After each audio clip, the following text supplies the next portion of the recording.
Salut les gars, cette semaine petite vidéo sur le rechargement.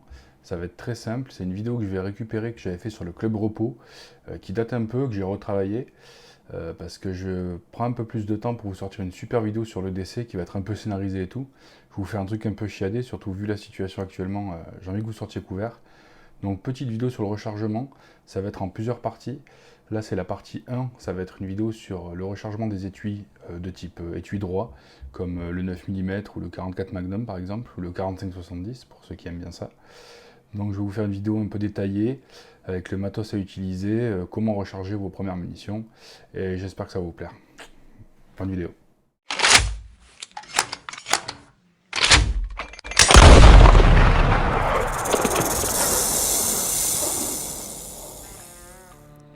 Donc on va commencer avec le matos. Donc pour commencer, ça va être très simple, je vais vous présenter ma presse. Moi c'est une presse Lead Challenger.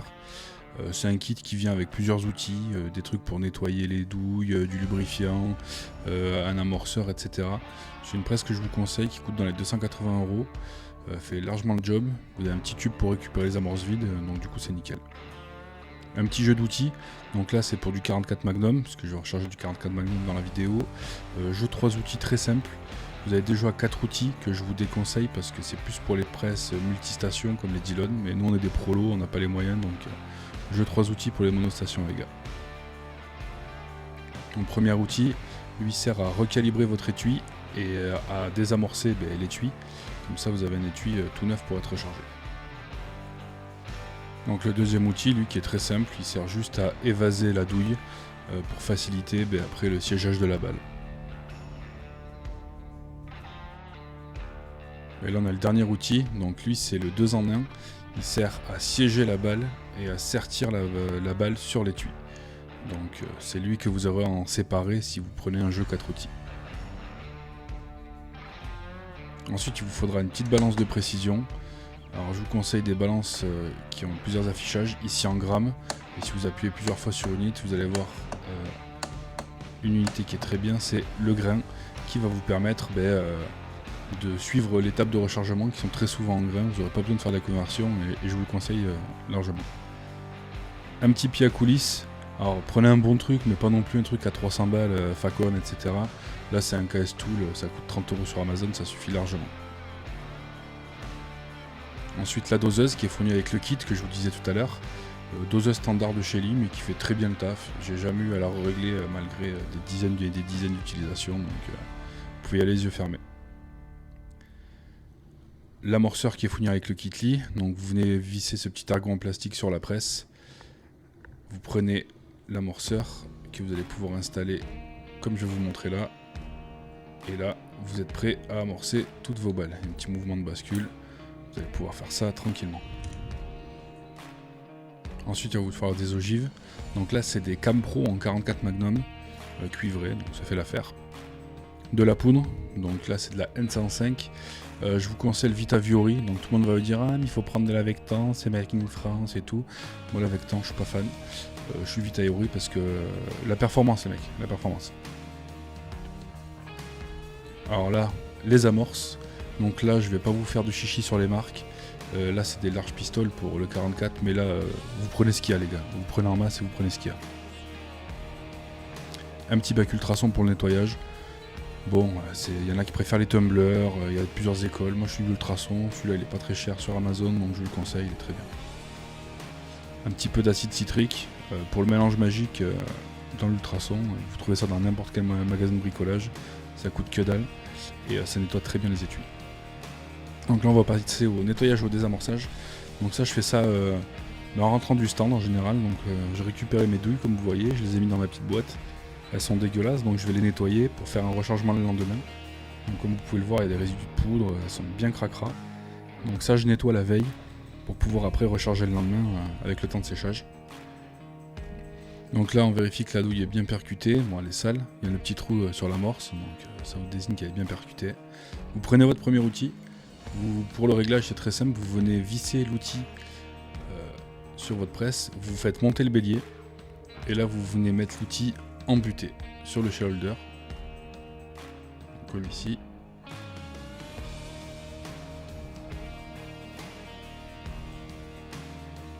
Une fois que c'est embuté, vous êtes bon. Vous allez pouvoir désamorcer à outrance tous vos étuis. Vérifiez que le petit téton là ici soit dehors. C'est ça qui va permettre à l'amorce d'être éjectée dans le récupérateur. Donc vous mettrez votre étui. Hop. Vous montez. Ça va forcer un peu parce que ça recalibre l'étui. Hop, là ça fait tomber l'amorce dans le petit puits récupérateur que vous voyez. Donc là normalement votre étui il est recalibré, désamorcé, vous le sortez doucement. Et là comme par magie, hop, tout est vide. Alors le puits d'amorce est dégueulasse, il va falloir le nettoyer tout à l'heure.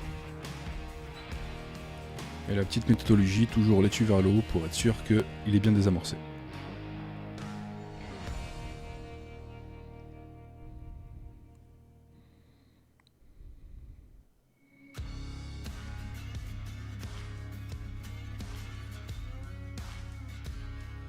Donc maintenant que toutes nos douilles sont désamorcées, on va pouvoir nettoyer les puits d'amorce qui, comme vous le voyez, sont absolument dégueulasses. Donc là, il y a un petit outil fourni avec le Kitly que je vais vous montrer de suite. Cet outil à la main. Donc vous avez deux en base, un pour large et l'autre pour small. Vous avez juste à le mettre dedans, à tourner comme un gros bourrin. Ensuite, vous prenez votre petit étui, vous le tapez. Hop, comme vous le voyez, la poudre sort et ça nettoie le puits d'amorce.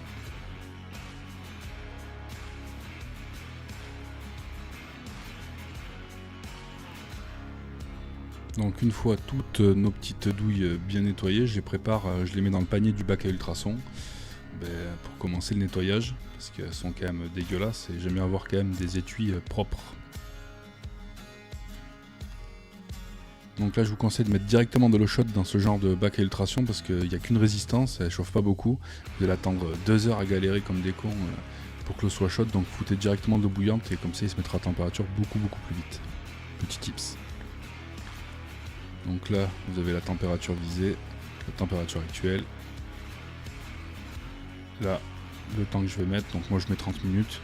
Là le temps que ça monte parce que le temps que le thermostat il se mette avec l'eau chaude, je vais pouvoir préparer mes étuis avec la bombe Solognac magique. Donc c'est un peu comme le WD-40, ça dissout les graisses, ça dissout les résidus de poudre, donc j'en mets une bonne plâtrasse dessus, bien comme il faut. Je secoue un petit peu les douilles, et puis je vais les mettre dans mon petit bac à ultrasons.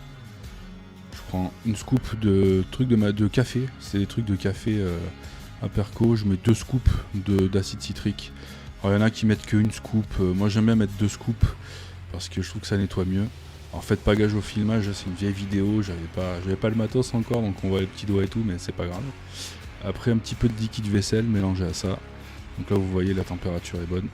Je vais pouvoir lancer ça pendant une demi-heure à la température ciblée.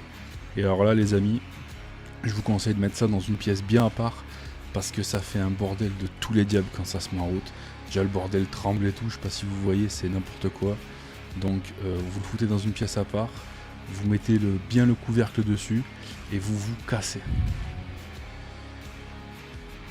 Ensuite une fois que c'est propre, l'eau elle est bien dégueulasse, donc comme vous pouvez le voir ça marche bien. Moi je sors les étuis, donc il y a encore un petit peu de résidu avec le produit Solognac, avec l'acide et tout, donc le mieux c'est de rincer tout ça. Pour pas que ça continue à bouffer, et puis comme vous pouvez le voir, les puits d'amorce sont bien propres. Donc direction la salle de bain, j'ai l'autorisation de ma femme, ne vous inquiétez pas. Petit nettoyage en règle à l'équerre, on environ ça pendant quelques secondes. Et puis après hop, l'outil magique, donc moi j'ai un air fryer à la maison, ça fait tout, ça fait à bouffer et ça fait les balles. C'est génial, on mange de la poudre, hop, je le mets en déshydratation toute la nuit, ça dure 5 heures à peu près le programme. Donc 6 heures même, vous le mettez 6 heures et puis voilà, sinon vous faites sécher à l'air libre. Donc là on va passer à l'amorçage et à l'évasage des étuis. Donc là c'est l'étape tranquille, vous pouvez faire ça en mode robot, donc les étuis sont tout propres comme vous pouvez le voir. On va prendre une petite boîte pour être organisé et puis après c'est parti les gars.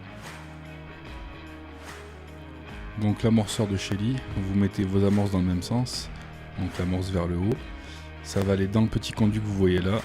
Ça descend dans l'amorceur et ça pourra mettre les amorces quasiment automatiquement juste avec le petit mouvement que vous allez voir. Donc vous venez fixer votre amorceur à votre presse Là, vous voyez le petit téton quand vous levez le bélier. Vous allez pouvoir mettre l'amorceur dans le téton, vous appuyez, l'amorce est mise à l'intérieur. Et quand vous allez baisser le bélier, bam, ça va automatiquement mettre l'amorce dans le puits d'amorce. Vérifiez bien qu'elle soit dans le bon sens. Du coup, on va prendre le deuxième outil. Donc là, c'est très simple. Comme tout à l'heure, vous montez le bélier à fond, vous venez baisser l'outil et visser l'outil et le mettre en butée. Voilà. Une fois que c'est en butée, moi je serre toujours, j'enlève 2 tours parce que je veux pas évaser beaucoup. Donc premier tour, hop, deuxième tour. Et bien sûr, on n'oublie pas de venir serrer le contre-écrou, sinon ça va être le bordel. Du coup, ensuite, vous prenez votre étui, vous venez le mettre dans le shell holder, vous montez votre bélier, vous prenez le ch'tibidi et vous venez amorcer. Vous vérifiez que l'amorce soit vers le haut, vous baissez, hop, et votre étui est amorcé. Et moi, je le mets dans la boîte, amorce vers le haut, comme ça, je vérifie que ce soit bien fait.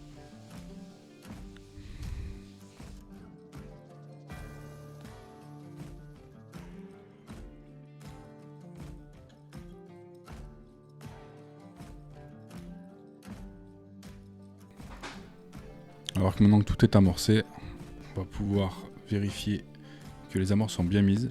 Donc c'est simple, vous passez votre doigt et il faut que ce soit tout lisse. Si vous sentez un petit rebord ou que c'est un petit peu bombé, il va falloir recommencer, c'est-à-dire que ça a été mal amorcé et ça peut être très dangereux. Et en général, c'est dû à des puits d'amorce qui sont mal nettoyés. C'est pour ça que tout à l'heure, je vous disais d'insister bien sur le nettoyage des puits d'amorce, parce que ça peut faire des petites catastrophes. Donc vous vérifiez ça et puis maintenant on va passer à la poudre.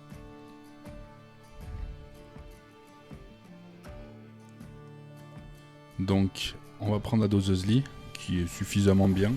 Moi la mienne est réglée, donc moi il me faut 1 g de poudre. Donc pour régler, je vous ferai un petit tuto si vous avez besoin. Vous montez, ça fait descendre la poudre, vous baissez, ça met la poudre dans l'étui. Vous remplissez bien. Moi je vous conseille de remplir bien d'un coup, n'y allez pas chichement, ça vous évite de remplir si jamais vous faites trop de munitions, parce que c'est en plein milieu du rechargement, c'est assez chiant. Donc remplissez bien comme il faut. Vous fermez, vous mettez ça en place sur la doseuse. Donc il y a un truc super bien sur la doseuse, c'est très simple, c'est que pour enclencher, vous avez juste à tourner. Donc il y a un côté ouvert, un côté fermé. Quand c'est ouvert, la poudre elle tombe. Quand vous refermez, vous pouvez enlever et ça tombera pas. Donc là, je me prépare à m'organiser pour la poudre. Je me prends une petite boîte pour pouvoir mettre les étuis dedans. Je prends ma balance de précision. Moi, je vais venir la mettre en grammes parce que je trouve que c'est mieux le grammage, vu que moi, c'est une dose pile. Moi, c'est 1 gramme pour mon 44. Donc, faites pas 1 gramme, hein, soyez pas bêtes. Ce sera pas toujours ça, ça dépend de votre ogive et tout. Et faites très attention avec les dosages. Suivez votre table de rechargement. Donc là, je vais mettre de la poudre. Comme vous remarquez, je tape à chaque fois pour éviter qu'il y ait des petites paillettes ou des petites billes qui tombent. Je vais vérifier quand même à l'œil que la dose soit bien mise parce qu'on sait jamais. Sur la poudre, il vaut mieux vérifier tout le temps. Il n'y a pas de... Voilà. Je suis bien à 1 gramme. Donc je suis bien réglé. Je revérifie quand même. Toujours vérifier, même si vous voyez tout. Et je mets ça dans mon petit étui. Vers le haut, comme ça, quand vous allez mettre toutes vos cartouches, vous allez pouvoir voir que tous les niveaux de poudre sont au même niveau. Je le répète, il faudra vérifier souvent. Donc là, une fois de plus, je vais venir faire mes petites doses de poudre. Je vérifie tous les 5-10 à peu près. J'ai même vérifié. Mais bon, la doseuse est vraiment fiable. Hein. Ça fait un moment que je me la traîne. J'ai jamais eu à la régler quoi que ce soit. J'ai jamais eu de problème avec. Elle met toujours la même dose de poudre. Franchement, je crois qu'elle coûte, si vous voulez acheter tout seul, elle coûte une quarantaine d'euros. Moi, je vous conseille une par calibre. Donc là, on vérifie que tout soit bien rempli, qu'il n'y ait pas de double dose qui soit mis ou pas de dose du coup, parce que ça peut être un truc aussi. Là, vous vous penchez, de toute façon, vous allez voir s'il y a une double dose, vous allez le voir vite fait. Avec ce genre de dose-là, c'est à ras-bord. Hein, donc c'est vite vu, mais comme je le dis tout le temps, il vaut mieux vérifier avec la poudre, vous n'êtes jamais trop prudent. C'est bon à se faire péter la gueule. Donc maintenant on va siéger et sortir les ogives. Donc là ça va être avec le double outil. Donc pour le réglage, vous prenez le dernier outil. Alors là ça change de d'habitude. Moi j'ai une technique, c'est que je vais prendre une balle manufacturée de bonne facture. Alors je prends des Hornady ou des trucs comme ça en général. Je vais prendre cette balle là qui est forcément aux bonnes cotes, que je vais mettre dans mon shell holder. Je vais monter le bélier. Et là je vais venir visser l'outil embuté de cette cartouche là. Une fois que l'outil est embuté, ce que je fais, c'est que je visse mon contre-écrou pour pas que ça bouge. Et ensuite la partie qui sert à siéger la balle, c'est celle-ci. Et elle, je viens aussi la visser contre la cartouche manufacturée. Une fois que je suis contre, hop, je rebaisse la cartouche. Je vérifie que tout soit bon, je serre bien. Et là, je viens remettre après un petit coup en haut, histoire de compenser le jeu d'outils. Là, je vais prendre mes ogives, mes étuis, et puis c'est parti, il n'y a plus qu'à. Donc là, on prend, on met dans le shell holder. C'est simple, c'est comme papa dans maman. On met l'ogive dans le trou, on tamponne, et on est bon. Et voilà, la balle est faite, plus qu'à la sertir. Alors maintenant, on va prendre notre petit pied à coulisses. On va venir vérifier la balle qu'on vient de faire, voir si elle est bien aux côtes, ça c'est très important. Et si elle est bien aux côtes, je vérifie aussi, là on a dit, mais on sait jamais. Si elle est bien aux côtes, c'est que c'est bon, et on va pouvoir venir, hop, sortir nos balles. J'en vérifie une ou deux, puis après c'est à dire que la machine est bien réglée, donc on peut y aller les yeux fermés. Donc là, toutes mes balles ont été siégées. Il n'y a plus que manquer qu'à les sertir, donc là ça va être simple, il va falloir utiliser le deuxième outil. Donc comme je vous l'ai dit, il y a deux parties, cette partie là sert à siéger la balle, cette partie à sertir. Donc là ce qu'on va faire, c'est qu'on va desserrer à fond la partie qui sert à siéger la balle. Donc là je desserre un peu l'outil, je vais desserrer la partie qui siège tout en haut, jusqu'à ce qu'il n'y ait plus de pas de vis. Et après pour le 44, moi je veux un sertissage fort. Donc je viens mettre une des balles que j'ai faites. Je monte le bélier toujours. Je viens embuter pour pas changer. Et une fois que je suis embuté, hop, je rebaisse le bélier. Et là, je vais faire un sertissage de 3/4 de tour de plus, vu que je veux un sertissage fort. Donc je compte un tour et j'enlève à peu près un quart de tour. Voilà. Et là, je viens ressertir ma bague. Comme ça, le sertissage fera vraiment fort, parce que pour le 44 et ce genre d'étui, en plus moi j'ai des petits collets de sertissage là sur les ogives, donc c'est toujours bien de sertir fort. Donc là vous voyez, la balle n'est pas sertie, je la remets dans la presse, j'appuie un peu fort, vous allez voir que ça a enlevé un peu de matière et que ça a bien restreint autour de la balle. Donc là elle est sertie.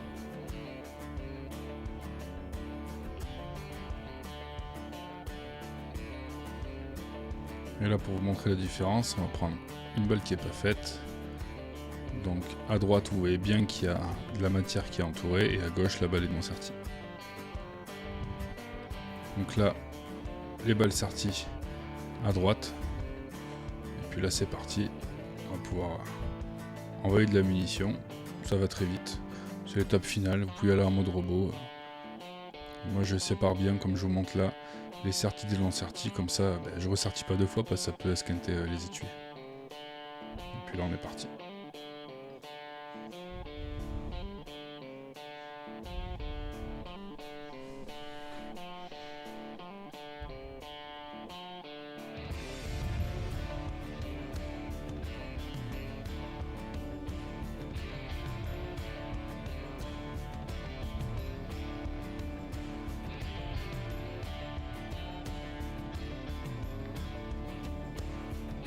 Et voilà, toutes nos balles sont faites.